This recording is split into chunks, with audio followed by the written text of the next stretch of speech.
Hey, welcome back to Track and Travel with Rick, and today we're loading up the trailer, taking the Dre Racing team to streetcar takeover in Odessa, Missouri. That's Kansas City, Missouri.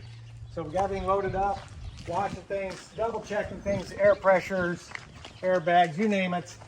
And once you know it, the trailer lights don't work. They partially work. We got turn signals, we've got hazards, brake lights, no running lights.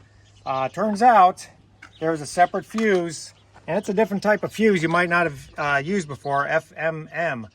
It's a 30 amp fuse, strictly for the running lights. So that fuse is located right here in your fuse box. I'll enclose the picture so you can see it.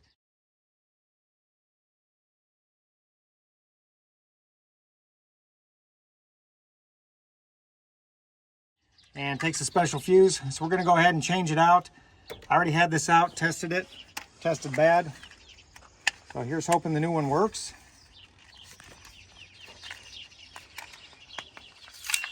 I got it. All right.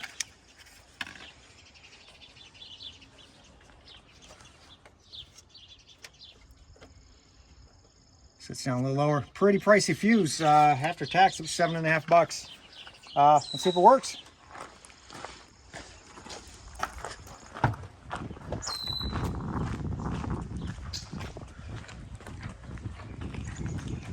Lights.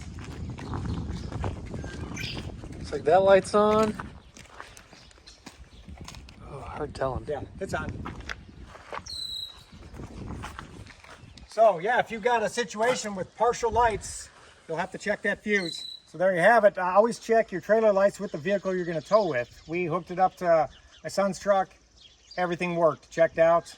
We hooked it up to the trailer with the motorhome, and that's when we discovered the running lights aren't working. So fuse, different fuse style, again, FMM. It's a 30 amp.